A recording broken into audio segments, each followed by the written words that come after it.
Jesus Cristo é o Senhor no céu, na terra e debaixo da terra. Ele é santo. Nosotros, como veníamos diciendo, debemos perseverar en la palabra que el Señor nos ha dado para ser libres. Uno de los problemas que a veces hemos notado, a veces hasta cuando se está hablando sobre estos temas, es que, bueno, como lo decíamos ahorita, llevamos a los cristianos a ciertas prácticas que no tienen ningún valor, pero muchas veces nos quedamos en un aspecto de lo que Cristo hizo como es algo que hay que creer nomás, pero que en sí no lleva ciertas prácticas, una gracia, pero de la cual no tomamos, en la cual no nos esforzamos. Y a veces hemos escuchado hasta decir, usando el pasaje de Colosenses, que hay cosas que no tienen ningún valor contra los apetitos de la carne, y muchas veces de las cosas que se dicen que no tienen valor, sí tienen valor. Entonces no tomamos lo que la Escritura dice, pero a veces tomamos del otro río. Entonces, ¿qué vamos a hacer? Ver primeramente aspectos de la cruz de Cristo que tratan lo negativo de la esclavitud al pecado. Si el Señor lo permite, en el otro compartir hablaremos de lo positivo. Por ahora solo vamos a hablar algunos aspectos de la cruz que tienen relación solo con la libertad del pecado. No vamos a hablar de perdón de pecados, no vamos a hablar de redención, no vamos a hablar de propiciación, que claramente son aspectos de la obra de Cristo que se aplican al creyente cuando él cree en el Señor, pero nuestro tema es la libertad del pecado. Entonces solo vamos a relacionar aquellos aspectos que tienen su énfasis en tratar con la naturaleza caída que el creyente trae. Amén. Entonces el primer asunto que vamos a hablar que proviene de la virtud del sacrificio de Cristo es la confesión del pecado. En la figura del leproso, lo primero que se hacía para que el leproso se examinara si era pecador o no era pecador, era llamar a uno de los sacerdotes y que el sacerdote examinara pues la mancha de la ropa o la parte del cuerpo o la parte de la casa que tenía lepra. Entonces, muchas veces nosotros nos vamos a dar cuenta, como venimos diciendo, que hay cristianos que tienen pecados dominantes, que tienen pecados esclavizantes y muchas veces no se dan cuenta que es pecado. Hasta lo justifican. Entonces, de alguna manera Dios nos tiene que traer a su luz y ver nuestra condición a la luz de Él. Amén. Y una vez el creyente es consciente de que está en una práctica de pecado, que está en esclavitud al pecado y que necesita ser libre, la palabra lo conduce a ciertas áreas del sacrificio de Cristo o a ciertos aspectos de la obra de Cristo donde él debe zambullirse o sumergirse o tomar mano o aplicar a su condición caída. Vea lo que dice 1 Juan 1:8. Dice, si decimos que no tenemos pecado, nos engañamos a nosotros mismos y la verdad no está en nosotros. Si yo estuviera hablando de otros temas diría, bueno, esto se aplica a algunos de los que están acá. Pero cuando estamos hablando de pecados ocultos, de pecados dominantes, podría decir con casi certeza en mi corazón que la mayoría de ustedes tiene problemas con el pecado. O diga que no. Mentiroso. Dice Juan, si usted dice que no, tiene pecado. Pero ¿qué hace el Señor para librarnos de esa condición? Sí, ¿sí ve que siempre hay un condicional? Si permanecéis en mi palabra, si confesamos nuestros pecados, Él es fiel y justo para perdonar nuestros pecados y limpiarnos de toda maldad. Entonces, hay una relación por las escrituras de la confesión, bueno, no solo el perdón, sino además la limpieza de toda maldad. El pecado, pues inmediatamente nosotros pecamos, nos aleja de Dios, distancia nuestra comunión con Él, y la manera como Él nos vuelve a Él es que reconozcamos lo que hemos hecho.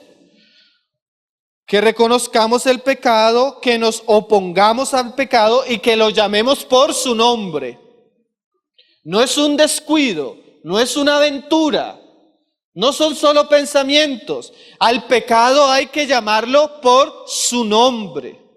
Hay que confesarlo y decir el veredicto que mi espíritu da y que la palabra da sobre tal hecho.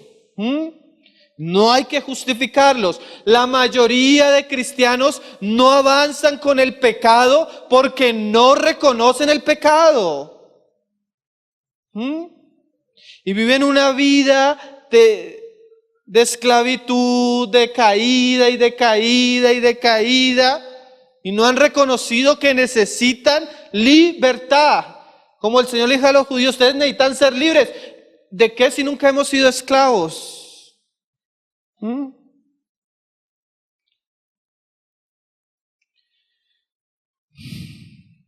Hermano, entre más rápido usted enfrente el pecado que está viviendo, dicha situación, dicha enfermedad va a ser más, va a ser sanada más pronto. Muchos de los cristianos llevan años con el mismo pecado porque no lo han tratado. Lo esconden y lo esconden y lo esconden y lo esconden. Y van a seguir una vida de esclavitud porque no hay confesión. El pecado es un asunto que se debe resolver lo antes posible. Porque por sí el pecado trae consecuencias. Y en la medida que nosotros guardamos el asunto, es como dejar una olla express calentándose y calentándose y calentándose. En algún momento, ¡boom!, explota. Confesar el pecado es dar una sentencia sobre nosotros mismos. Pero dice la palabra, si nosotros confesamos, Dios es justo para perdonarnos y limpiarnos de toda justicia. ¿Por qué? Porque tenemos un abogado delante del Padre. Salmo 32, verso 3 al 5, el salmista nos habla de esta experiencia. Mira lo que dice, ahorita lo citábamos.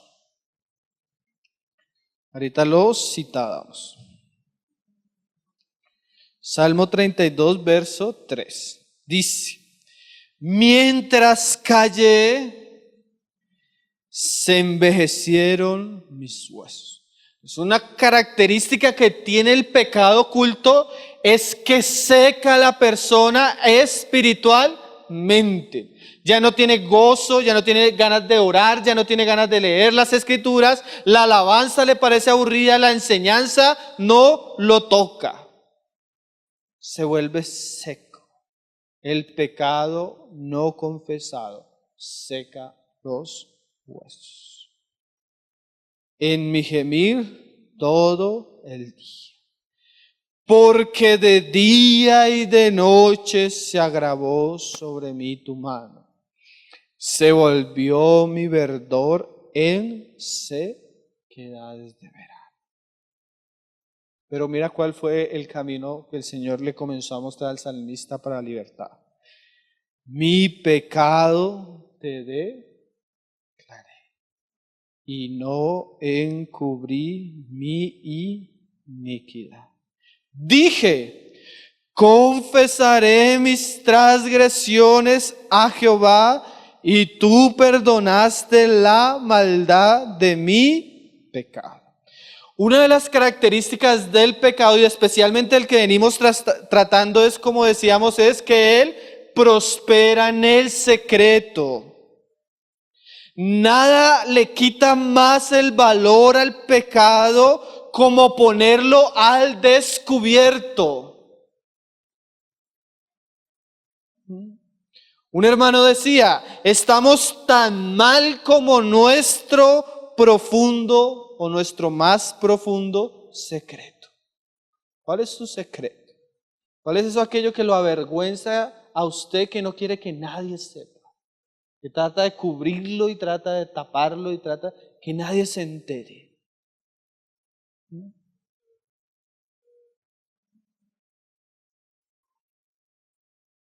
Hermanos, la confesión no es el único medio libertador, pero sí es la primera puerta que debe encontrar el pecador hacia el camino de la libertad.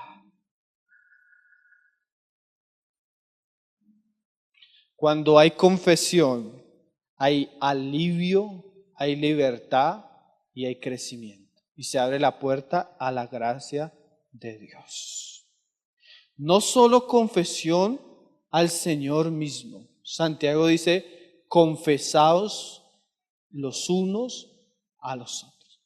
Porque usted va a notar que usted lleva confesando ese pecado delante del Señor y ha seguido cometiéndolo y cometiéndolo y cometiéndolo.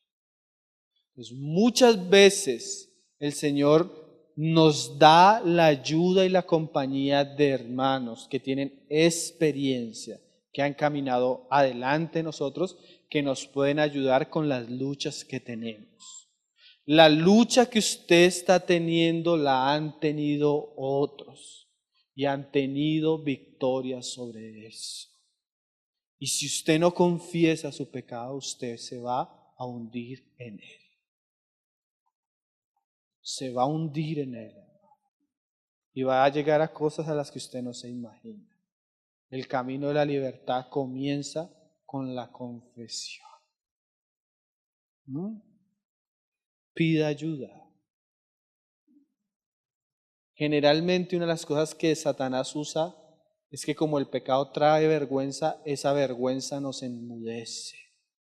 Pero esa vergüenza que nos enmudece nos anula y nos deja en una posición que en vez de crecer, nos estamos secando. Así sea avergonzado por un segundo, es mejor que pida perdón por su pecado y lo confiese. Usted no sabe las consecuencias que eso va a traer en el tribunal de Cristo. Es mejor que comience usted a tratar sus pecados ahora. Un viejo puritano, John Trapp, decía,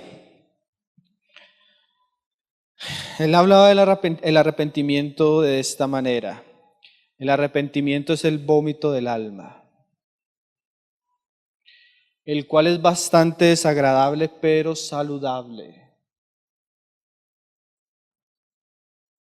Dice él, el diablo sabe esto, por tanto mantiene los labios cerrados para que el corazón no se descargue por sí mismo por una evacuación sana. Vomite las porquerías que está haciendo, hermano, porque si no usted nunca va a ser libre de eso. Saque eso que hay en su corazón, sáquelo a la luz. No estamos hablando de una reunión así, pero usted necesita sacar aquello que lo está consumiendo. Dice él, debemos vomitar para ser sanados. Sacar aquello que nos está consumiendo y exponerlo. Busque a alguien que le ayude, hermano. Dice la palabra, si uno cae y está solo, ¿qué será de ese? Pero si van dos, el otro le puede ayudar y lo puede levantar. Hay hermanos que han caído y se han levantado y han experimentado la victoria de Cristo. Rodéese de personas que le ayuden a levantar sus normas morales espirituales, no a rebajarlas. A usted no le sirve ese cristiano con el que va a jugar fútbol. A usted no le sirve ese cristiano donde es un compañerismo natural. A usted le sirve ese cristiano que lo lleva a la santidad. Y no se ría porque estoy hablando en serio, hermano. Mucha de la comunión que ustedes tienen es basura carnal. Basura porque no produce ningún beneficio espiritual. Los cristianos no se reúnen a orar, no se reúnen a hablar de cosas de Dios, no, a lo del mundo, igual que en el mundo. A tal punto que ni siquiera pueden contarse sus luchas el uno al otro. ¿Qué tipo de comunión es eso? Donde yo no puedo contarle y abrirle mi corazón a un hermano para que me aconseje y me ayude. Busque cristianos que lo ayuden en el camino de Dios.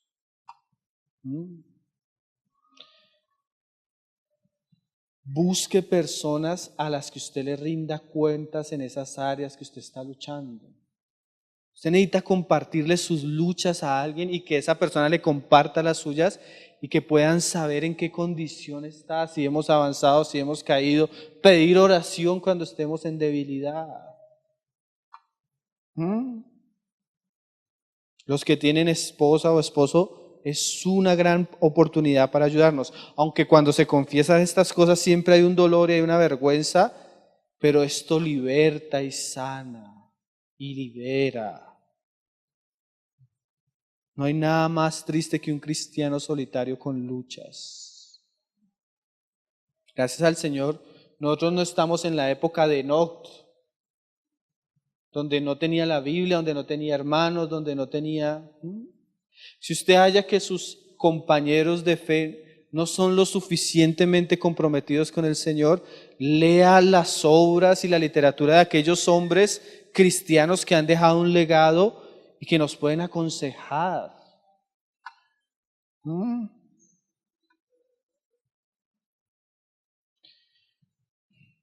Decía un hermano, cuando alguien va en busca del pecado, lo último que querrá hacer es estar con cristianos serios. Pero también lo contrario, cuando alguien va en busca de la libertad del pecado, lo que él quiere es tener personas que le ayuden en ese camino.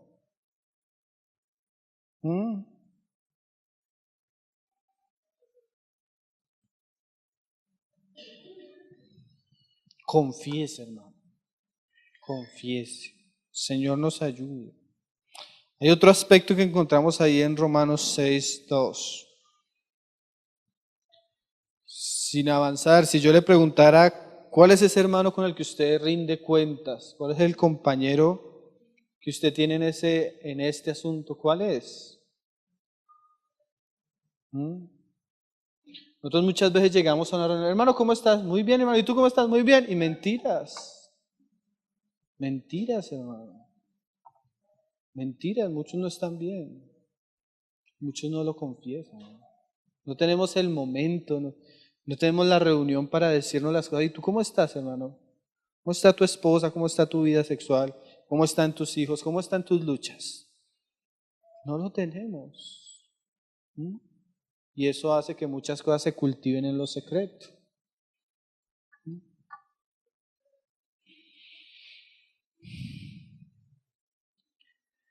Romanos 6, verso 2. Ahora vamos a ver otro aspecto. La Biblia no solo nos habla de confesar nuestro pecado. Mira lo que dice ahí en el verso 2. Dice, en ninguna manera, porque los que hemos muerto al pecado, ¿cómo viviremos aún en él? ¿O no sabéis que todos los que hemos sido bautizados en Cristo Jesús hemos sido bautizados en su muerte? O sea que cuando el creyente se sumerge en el río de Cristo, a él se le aplica a su cuerpo, así como la sangre la vecilla. Eso es una realidad espiritual que tiene unas repercusiones prácticas que Pablo nos va a enseñar ahí en Romanos 8, verso 10, que es lo que queremos resaltar ahora. Ahora es el aspecto de aplicar la sangre a nuestros miembros, a nuestra carne, en la muerte de Cristo, a ese cuerpo pecaminoso que hay en nosotros que Pablo ha descrito en el capítulo 7. Dice, Romanos 8, verso 10. Pero si Cristo está en vosotros, el cuerpo en verdad está muerto a causa del pecado. Esa es otra gran verdad que a veces los cristianos no saben. Este es un cuerpo de muerte. Este es un cuerpo esclavo al pecado. Este cuerpo no tiene mejora. Este cuerpo solo va a ser libre de esa condición en la resurrección. Pero si esperamos hasta allá para ser libres, vamos a tener muchos problemas con el pecado.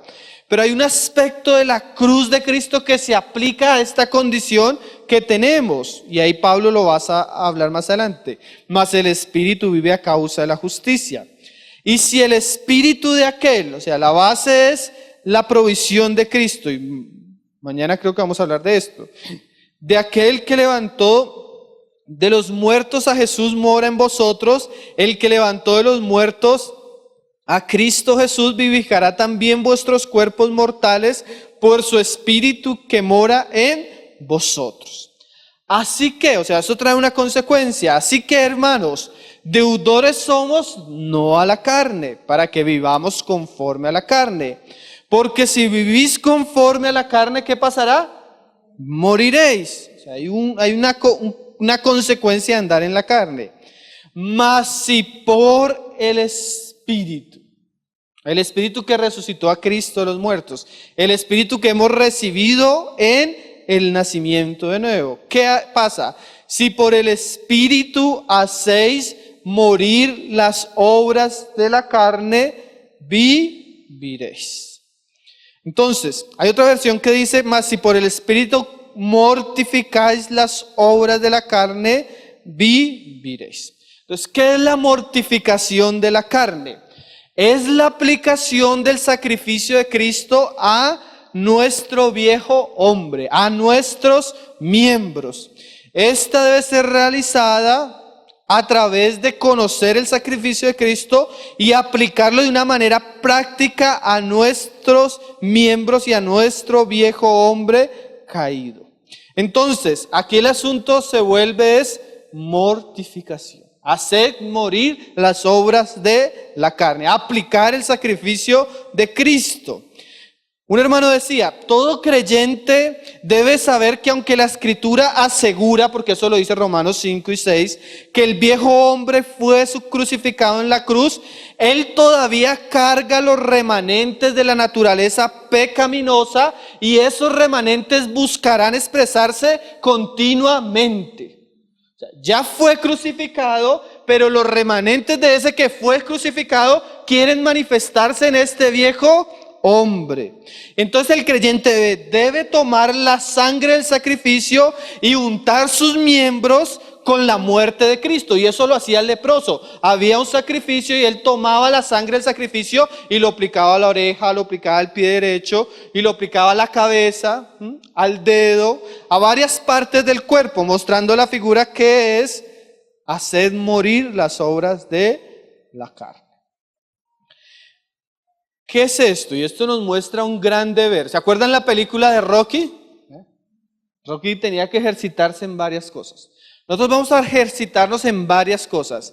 Y uno de los ejercicios más importantes del cristiano que quiere vencer el pecado es hacer morir las obras de la carne. Y es un ejercicio constante y es un ejercicio diario y es un ejercicio que debemos ocuparnos todos los días de nuestra vida. Así como somos mandados a creer, también somos mandados a hacer morir. Porque es que yo no puedo decir, solo tengo que creer en Cristo. Porque cuando voy a la obra de Cristo, Cristo me dice, ahora haga morir porque yo morí y usted murió en mí. ¿Sí me estoy haciendo entender? Entonces, cuando yo veo a Cristo muriendo, lo que debo entender inmediatamente es que cada día debo llevar este cuerpo a la cruz. Uy, hermano, pero eso se ve muy místico. Vamos a ver que la Biblia lo hace muy práctico. Colosenses 3, verso 5. ¿Qué es eso de hacer morir? Y esa palabra, morir. Haced morir. ¿Qué quiere decir eso? Póngame cuidado en esto, que esto es bien importante. Haced morir quiere decir que usted no puede tener compasión de su carne. Haced morir quiere decir que usted debe odiar los vestigios de su carne. Haced morir quiere decir que usted tiene que aplicar un juicio sobre lo carnal. ¿Sí? Mira cómo lo dice Pablo ahí en el 3:5. Haced morir, ¿qué? Pues lo terrenal en vosotros. Y él aclara para que entendamos: fornicación, impurezas, pasiones desordenadas, malos deseos y avaricia, que es idolatría. Entonces, en el lenguaje de Pablo, si yo voy a la cruz de Cristo, en la práctica yo debo llevar mi carne a la muerte, destruirla, no tener misericordia. Un hermano decía: nosotros no podemos tener misericordia del pecado porque el pecado no va a tener misericordia de nosotros. Otro hermano decía: yo tengo que acabar con el pecado va a acabar conmigo. Porque esa es la terrible realidad. Usted puede pecar y confesar y restaurar su comunión, pero al paso del tiempo, ¿usted qué va a hacer? Va a convertir la gracia del Señor en libertinaje. Y con el tiempo va a endurecerse y con el tiempo va a terminar alejándose. Entonces, o usted hace morir eso, o eso hace morir su vida espiritual. Quiero comenzar a preguntarle a su conciencia: ¿diariamente usted trata con los apetitos de su carne? ¿Sí? Porque una cosa que vamos a ver más adelante es andar en el Espíritu. Pero si yo ando en el Espíritu, eso me lleva a hacer morir.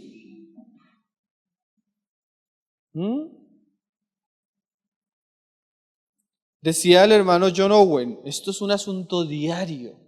Si los creyentes pudieran entender que no hay un día en que yo me levante y me va a levantar súper espiritual y más tranquilo y sin ciertas pasiones, no hay un día. Siempre la carne tiene pasiones, siempre la carne tiene deseos.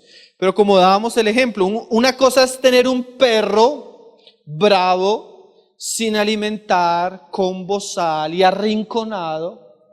Y otra cosa es tener un perro gordo, alimentado, sin bozal y que camina libremente. ¿Sí me está entendiendo? No sé si me estoy haciendo entender. Pablo habla de eso. 1 Corintios 9:26. Mira cómo él lo dice. 9:26. Así que yo de esta manera corro, no como a la aventura. O sea, yo no corro por correr. Dice Pablo: cuando yo corro tengo objetivos claros. ¿Y cuál es uno de los objetivos claros que debe tener el creyente? Su carne. ¿Y su objetivo cuál es? Matarla. No como a la aventura. De esta manera peleo, no como quien golpea el aire, sino que golpeo, ¿qué? Mi cuerpo. Y todos sabemos que Pablo no está hablando de ascetismo. ¿De qué está hablando Pablo? De ponerle límites a los deseos de su carne, de aplicar la obra de Cristo. Dice: y lo pongo en servidumbre, no sea que habiendo sido heraldo para otros, yo mismo venga a ser eliminado. O sea que si el apóstol Pablo, quien llegó a ser y quien era cuando escribió esta carta, nos dice que él diariamente corre una carrera poniendo sus miembros a los pies de la cruz de Cristo o a la muerte, ¿cuánto más nosotros no tenemos necesidad de esto? Piensen una cosa: muchos cristianos tienen problemas con la carne porque la alimentan. O sea, si usted es un cristiano que acostumbra a ver muchas novelas donde hay muchas mujeres con mucha inmoralidad, ¿qué se va a esperar de su carne? Si usted es un cristiano que gasta mucho tiempo en internet viendo cosas indecorosas, pues no es de extrañar que esté esclavo del asunto. ¿Por qué? Porque lo alimenta. No es de extrañar si usted tiene un compañero en su universidad, un compañero en su trabajo, que todo lo que habla es inmoral, que usted tenga deseos inmorales, porque es que usted está alimentando su carne. Y si usted le da comida a su carne lo va a gobernar. Muchos cristianos no experimentan la libertad y sufren bastante con la tentación porque ellos mismos le echan leña al asunto. Proverbios dice: cogerá el hombre fuego con sus manos y no se quemará. O sea, si yo estoy jugando con el pecado y tengo mi novia y la consiento así, la cojo así, le beso el cuello así, la abrazo así y comienzo a encenderme y ella y comenzamos a jugar, pues no es extraño que caigan en pecado. ¿Por qué? Porque yo no le he puesto límites a mis manos, límites a mis ojos, límites a mis oídos, sino que permito que ellos sean alimentados y cuando quiero apagar la hoguera ya es un incendio. Y cuando quiero arrepentirme ya estoy debajo de las cobijas. Porque alimenté algo. En vez de hacerlo morir, lo llené.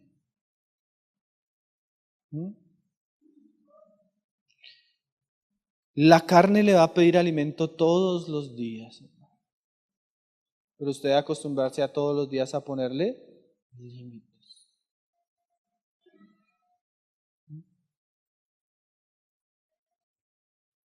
Sin misericordia, golpee su carne. No estoy hablando de...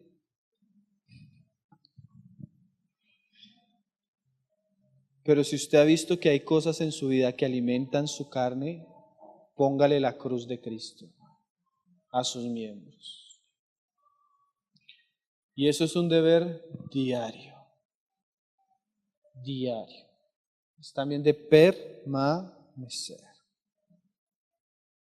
Hay cristianos que tienen a su carne en una cama suntuosa y les llevan alimento, bebidas. Y ella es la reina de la casa. Pablo decía, porque el que siembra para su carne, de la carne segará corrupción. Hermano, usted es lo que ha sembrado. Nosotros siempre que viene el cambio de año, decimos algo, comenzamos a orar el primero, así sea secular, pero Señor, te pedimos que este año hagas algo nuevo, te pedimos que este año sea de bendición. Hermano, este año va a ser lo que usted sembró el año pasado. No piense recoger algo diferente de lo que usted sembró. ¿Sí? No piense recoger manzanas si usted ha sembrado naranjas. Como un hermano dijo, Cristo vino a quitar nuestros pecados, no a quitarnos la razón. Piense que lo que usted siembra va a recoger, hermano. Piénselo. Piénselo.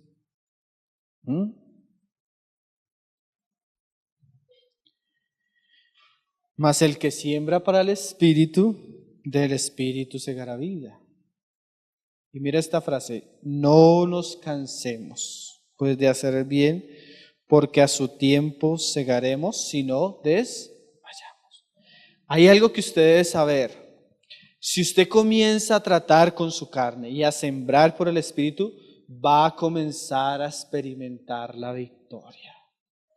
Así como la carne produce fruto, el Espíritu produce fruto. Pero el fruto es de una siembra con tiempo y con paciencia. Por eso la libertad del pecado es para discípulos.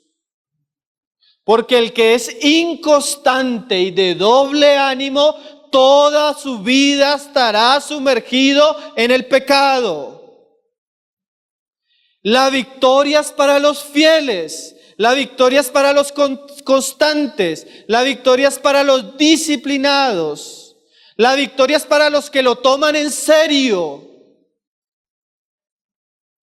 Si usted está jugando al cristianismo, usted va a ver cómo el pecado lo consume diariamente.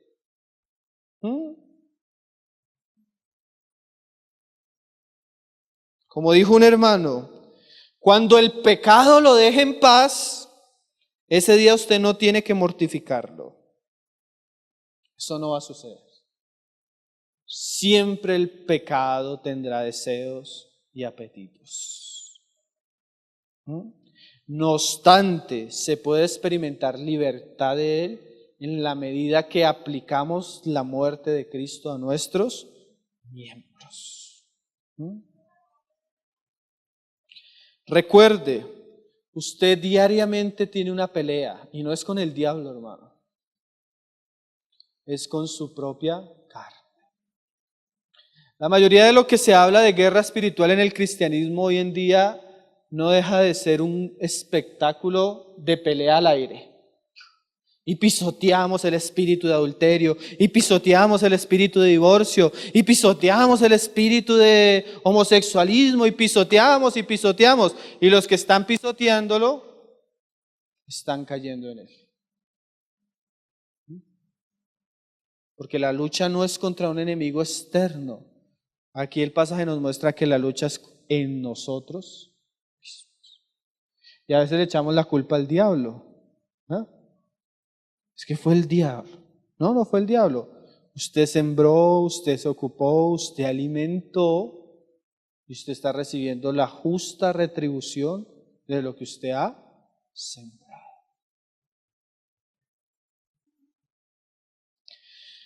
Dijo un hermano, no hay una defensa contra los ataques del pecado, excepto una guerra continua contra él. No hay enemistad, no hay tregua en esta enemistad, no hay banderas de paz. Siempre habrá guerra entre la carne y el espíritu. Ahí no hay amistad, ahí no se reconcilian nunca. Apliquemos la sangre a nuestros miembros.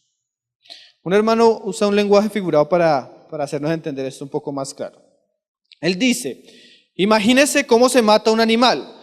Matar un animal significa quitarle su fuerza, poder y vida para que él ya no pueda actuar y hacer lo que quiere. Esta es la figura que Pablo tiene en mente. La naturaleza pecaminosa es comparada con una persona, el viejo hombre, con recursos, habilidades, deseos, maquinaciones y fuerza. Pablo lo que nos está diciendo es, matémosle. Debe ser muerto. ¿Qué quiere decir eso? Quitarle su fuerza, quitarle su poder, quitarle a su habilidad. Ahora en lo práctico, ¿cómo hacemos eso? Yo siempre leo una parábola que usa el hermano en el libro del Principio de la Pureza. Voy a decírsela porque es muy buena y es muy clara. O sea, lo lleva a lo práctico. Imagínese a alguien cuya debilidad consiste en comer rosquillas. Su médico le dice, se acabaron las rosquillas. Él se levanta y promete a Dios, Dios, no voy a comer más rosquillas. Después van de su familia y le dice, familia, se acabaron las rosquillas. Llama a la iglesia y logra que la iglesia haga oración, cadena de oración por él para las rosquillas. Va al ministerio de la liberación de rosquillas para que echen fuera el demonio de comer rosquillas. Esta persona se ha tomado las cosas en serio. ¿No es así? Pero entonces, ¿qué hace? Bueno, si es como la mayoría de nosotros, se dedica a leer cosas sobre rosquillas. Escucha música sobre rosquillas. Ve programas de televisión donde enseñan a hacer rosquillas. Se la pasa con otras personas que son amantes de las rosquillas. Hace chistes sobre las rosquillas. Pasa por frecuencia por la panadería donde hacen rosquillas. Busca en el periódico donde aparecen los cupones para comprar rosquillas. Se suscribe a la revista de comer rosquillas. Ahora bien, recuerde que este hombre no tiene las intenciones de quebrantar su promesa y ponerse a comer rosquillas. Pero ¿cuál será el resultado predecible e inevitable? terminará comiendo rosquillas. ¿No le parece estar oyendo su triste lamento? ¿Qué hice mal? Lloré, pedí a los hermanos que oraran por mí, me expulsaron el demonio de las rosquillas, lo intenté de nuevo y otra vez caí. Uno hace su mejor esfuerzo y mire lo que pasa. Así son muchos de los que tienen problemas con la inmoralidad. Internet, televisión, redes sociales. Juegan con el pecado, hermano.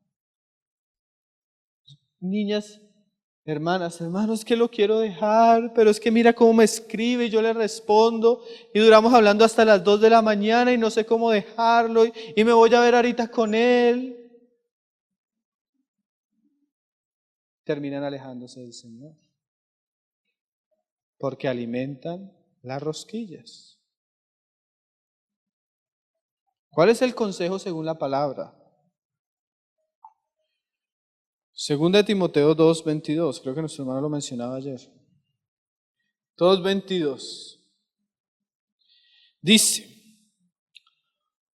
huye también de las pasiones juveniles. Entonces mañana vamos a hablar del resto, pero esta frase, hermano. Huye, huye. Una vez un hermano me contaba un testimonio. Estaba en su casa sola, llegó una mujer. Él no tenía nada de intenciones con ella. Llegó la mujer y comenzó a seducirlo. Se le desvistió. Y él muy espiritual comenzó a orar por ella y terapia de restauración, liberación. Entonces él me decía, hermano, y no pasó nada. Y yo pensé por dentro, qué tontería. Donde él hubiera puesto una mano sobre el cuerpo de esa mujer, hubiera caído. ¿Qué debió haber hecho? Paticas para qué las tengo. El pecado sexual no se enfrenta, hermanos. El pecado sexual no se enfrenta. Ni con oración, ni con ayuno, no se enfrenta. Al pecado sexual se le huye. Porque si usted se queda ahí, usted está tentando a Dios. Se está tentando a sí mismo. No tentando a Dios, pero nadie puede tentar a Dios. Usted está provocando una situación de la cual se va a lamentar más tarde. Huya. Cuando se trata de tentaciones sexuales, el cobarde, el que huye, es el que tiene la victoria.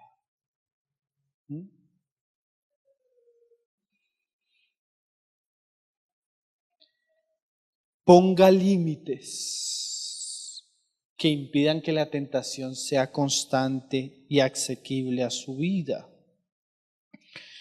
Dice, no me acuerdo, hay un pasaje que dice, el justo ve el peligro y se aparta, huye. Pero a veces nosotros vemos el peligro y vamos orando. Y nos ponemos en una situación donde nada nos libre ahí. Porque el Señor, ¿cómo te va a librar? Por la palabra. ¿Y qué te dice la palabra? Huye. Después caemos en adulterio y Señor, ¿por qué lo permitiste?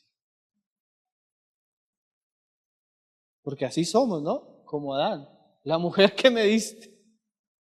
O sea, muchas veces caemos en pecados que nosotros propiciamos y le echamos la culpa a Dios, cuando pudimos haber tomado distancia. Hay un ejemplo de un pastor. Un día se acercó una mujer a pedirle consejería y él comenzó a darle consejería, pero al poco tiempo se dio cuenta que la mujer estaba enamorada de él. Por causa de eso, él cortó la consejería y le pidió a una mujer del grupo de la iglesia que le diera consejería. Un joven le preguntaba que cuál había sido su sabiduría para enfrentar la tentación sexual, y él decía, nunca la he enfrentado, siempre la ha mantenido lejos. Siempre, entre más lejos del peligro, entre más lejos de la tentación, mejor. Por eso a veces los jóvenes cuando se acercan a preguntarle a uno, en el noviazgo pueden haber besos, pueden haber abrazos, pueden haber caricias. ¿Qué sería la mejor respuesta? El pasaje que ayer leía el hermano es muy claro. Pues todo me es lícito, Pero ¿hasta qué punto me conviene? ¿Será que los besos convienen? ¿Será que los besos nos llevan a otras cosas? Pero a veces vemos cristianos novios jugando y jugando con el pecado y quemándose, porque en vez de hacer morir, alimentan. No ponen límites. Como un hermano decía, no podemos pensar obtener la victoria si seguimos haciendo lo que hemos venido haciendo. ¿Sí me va a entender? O sea, yo no puedo pensar que Rocky, por más Rocky que sea, vaya a pelear sin entrenarse. Él tiene que cambiar su rutina, él tiene que cambiar sus hábitos, él tiene que cambiar aquellas cosas en las que gasta el tiempo. Él tiene que apagar el televisor, él tal vez tiene que cortar el internet, él tal vez tiene que dejar hacer ciertas cosas y dedicarle más tiempo a la oración, más tiempo a la palabra, más a la santidad. Porque si usted sigue haciendo lo mismo, va a ser un fracasado espiritualmente toda la vida.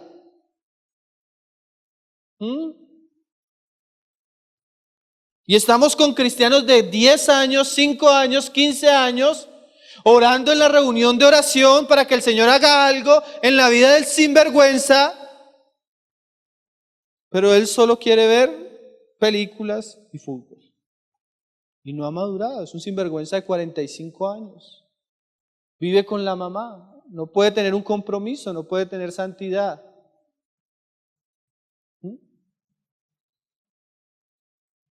Se acercan las hermanas de la iglesia, no hermano, toca orar porque aquí hay hartos hermanos, pero no hay hombres. No, es en serio, no hay hombres. No hay hombres. Necesitamos cambiar en lo que estamos sembrando. Como decíamos, si para usted es un problema la televisión, corte la televisión, hermano. Si para usted es un problema el internet, viva sin internet. Es mejor entrar al reino de los cielos sin wifi y no ser echado en las tinieblas de afuera. Un jovencito un día me decía, hermano, es que yo no puedo tener un celular con internet porque de una vez para el cuarto, para el baño, a hacer porquerías. Le dije, hermano, la solución es regálemelo. Pero a veces no cortamos con cosas que sabemos que alimentan y alimentan la carne.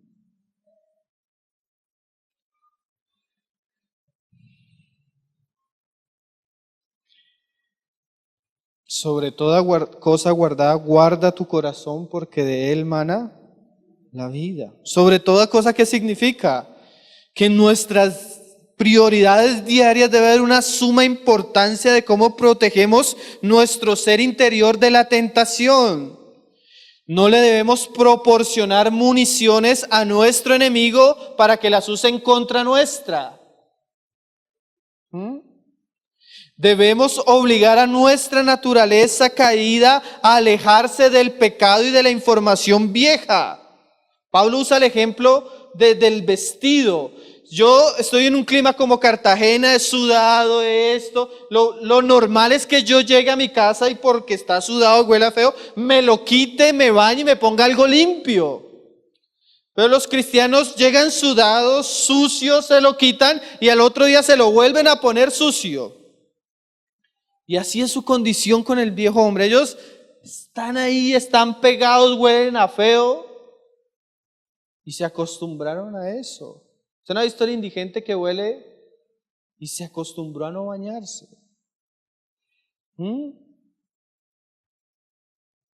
Mate la obra de la carne. En este aspecto necesitamos cristianos radicales. ¿Qué tan radicales?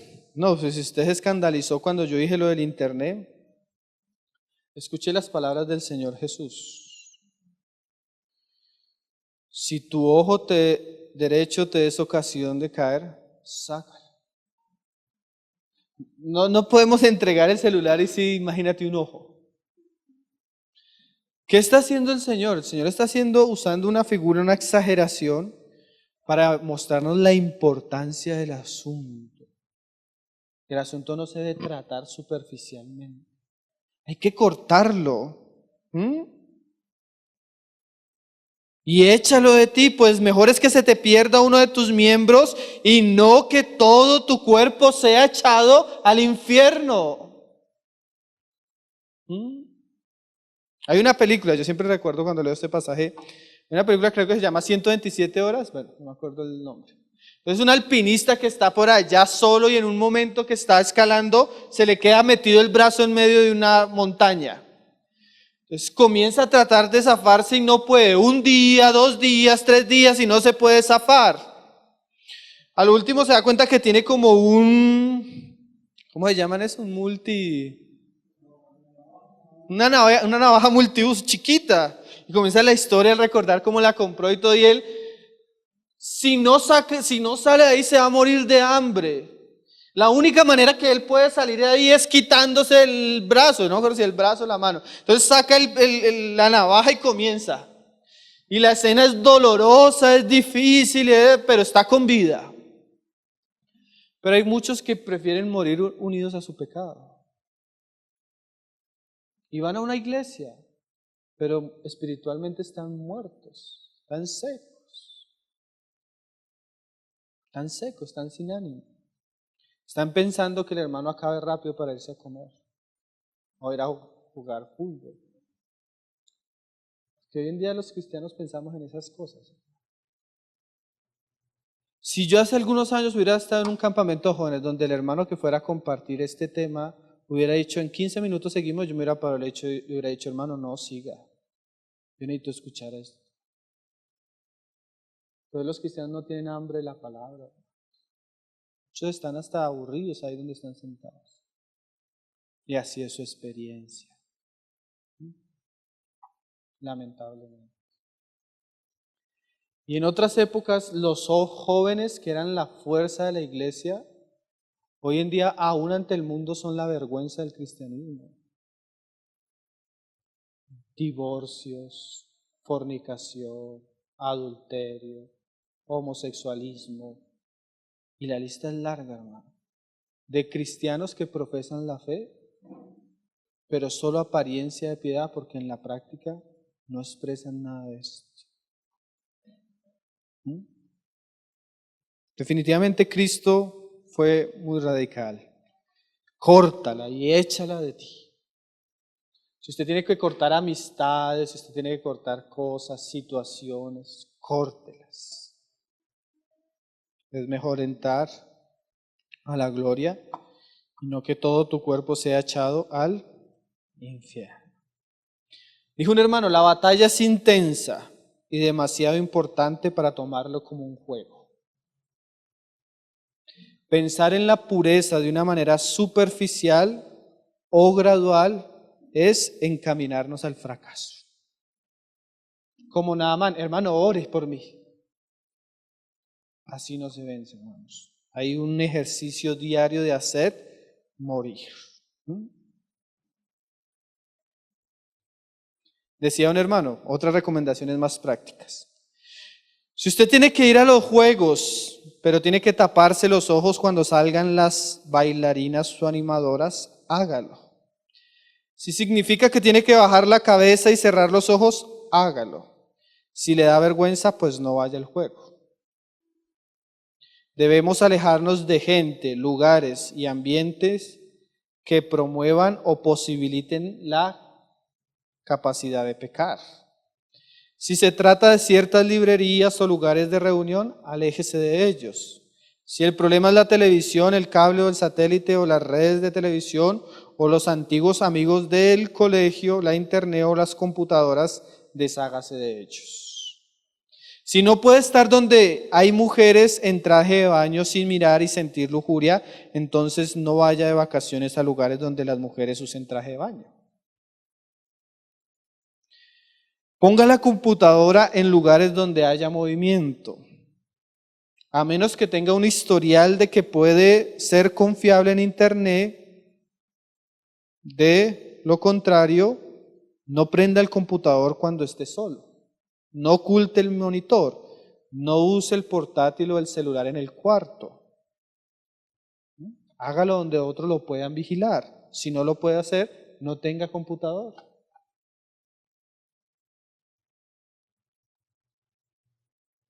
Sencillamente, niéguese a aceptar todo lo que lo está alejando de Jesús. Al contrario, en vez de aceptarlo, mátelo. Recuerde, si quiere que las cosas salgan diferentes, necesita tomar decisiones también diferentes. ¿Le parece drástico? Dice el hermano. Compárelo con sacarse un ojo o cortarse una mano. Es una batalla y en verdad las batallas son sangrientas. Haga lo necesario para matar el pecado. Dice, se los leo, Romanos 13:14, sino vestidos del Señor Jesucristo y no proveáis para Él, para los deseos de la carne. El ejercicio es la gran victoria que fortalecerá el corazón en la gracia de Dios y en Jesucristo para tener una victoria considerable sobre el pecado. Cuando no hay esta victoria hay derrota, y cuando hay derrota hay desánimo, debilidad, y el alma se vuelve enfermiza y propensa a morir. No puedo, hermano, no puedo, no doy más, estoy cansado. Todo esto va rumbo a la muerte. Dice un hermano, cuando pobres criaturas en sentido espiritual reciben golpe tras golpe, herida tras herida, derrota y tras derrota y nunca se levantan para pelear vigorosamente, ¿qué más les espera sino ser endurecidos por el engaño del pecado y mueran desgraciadamente? Qué frases fuertes, ¿no? Tristemente tenemos que decir que no faltan ejemplos para ilustrar los resultados alarmantes de la negligencia en estos aspectos. Y esto sí que es triste, hermano. Muchos de nosotros recordamos a creyentes que fueron alguna vez gozosos, humildes, amaban al Señor, tenían miedo de desobedecerle, eran celosos por su obra, celosos por su pueblo, pero ahora son negligentes, perezosos, no se avergüenzan de sus pecados. Ahora son terrenales, carnales, fríos, llenos de amargura y siguen las corrientes de este mundo. Realmente lo más triste es que esto trae vergüenza al verdadero cristianismo y es un enorme tropiezo para las personas que están alrededor nuestro. Cuídese de no convertir la gracia del Señor en libertinaje. No pase por alto sus pecados cotidianos. Eso lo puede llevar a convertir la gracia de Dios en un pretexto para pecar y con el tiempo ser endurecido en el engaño del pecado. Dijo un hermano, y con esto termino, la sangre de Cristo es para purificar nuestros pecados, no para consolarnos en una vida de pecado. Se lo repito, la sangre de Cristo es para purificarnos de nuestros pecados, no para consolarnos o alcahuetearnos una vida de pecado. La gracia de Dios debe enseñarnos a decirle no a la impiedad. Porque la gracia de Dios se ha manifestado para salvación a todos los hombres, enseñándonos que renunciando a la impiedad y a los deseos mundanos, vivamos en este siglo sobria, justa y piadosa. Entonces, vamos a dejarlo hasta ahí, hermano. Los dos aspectos que vimos para tratar, los dos aspectos negativos, lo que hay que hacer que morir. Entonces mañana vamos a hablar de cómo andar en el Espíritu, cómo proveer para el Espíritu para que esto también sea, por una parte hay que hacer morir y por otra parte hay que andar. Entonces la confesión y haced morir las obras de la carne. Vamos a orar, hermanos.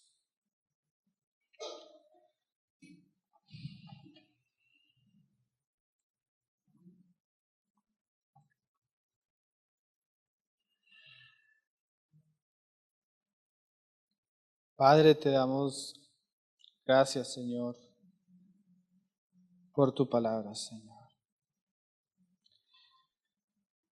No quisiéramos, Señor, estar hablando delante de personas con corazones indiferentes, Señor. Danos la sensibilidad, Señor, para poder reconocer nuestra condición, Señor, y para poder venir a ti, Señor, aprender de ti, Señor, y experimentarte, Señor. Concédenos ser verdaderamente libres, Señor, con la libertad que proviene de tu Espíritu, Señor. Concédenos cada día, Señor, andar en tu luz, Señor, y ser hijos de luz, Señor Jesús. Guárdanos de manchar tu nombre y tu santidad, tu testimonio, Señor. Guárdanos de una vida de pecado y de excesos de nuestra carne, Señor. Ayúdanos a ser santos, Señor. Ayúdanos a ser puros, Señor. Pues esa es la clase de iglesia por la cual tú vienes, Señor, la cual estás preparando, Señor. Oramos por los jóvenes, no solo los jóvenes, por cada uno de los que está aquí, Señor. Que tú nos encamines, Señor Jesús. Que si hay caminos torcidos, Señor, tú los endereces, Señor. Que tú nos examines en lo más profundo de nuestro corazón, Señor. Si hay perversidad, si hay maldad en nosotros, Señor, nos libres, Señor, y nos guíes por el camino a la eternidad, Señor Jesús. Gracias por tu palabra, Señor. Gracias porque hasta el día de hoy tú tienes discípulos por toda la tierra, Señor. Hombres y mujeres que te aman, Señor, que te siguen, que te conocen, Señor, que son luz en las tinieblas. Ayúdanos a ser parte de esa compañía, Señor. Esa compañía de vencedores, Señor, que van de victoria en victoria, Señor. No queremos seguir en nuestras derrotas, en nuestros pecados, en nuestra vergüenza. Obra en nuestra vida, Señor, para que podamos conocerte y ser un reflejo puro de tu gloria, Señor. Ayúdanos, Señor, ayúdanos a continuar. Ponemos en tus manos lo que resta de la tarde, Señor. Lo que resta de los compartires, el matrimonio de nuestros hermanos, Señor. Los bautismos, Señor. Sé tú ayudándonos en todo, Señor. Alejados de ti nada podemos hacer. Nos ponemos en tus manos pidiéndote que nos ayudes, Señor. Y dándote gracia por la gracia que nos das de estar aquí, Señor, en estos momentos, Señor. Pues es un regalo tuyo, Señor. Te alabamos y te bendecimos, Padre. En el nombre de tu Hijo Jesús, Señor. Amén. Ao leão de Judá.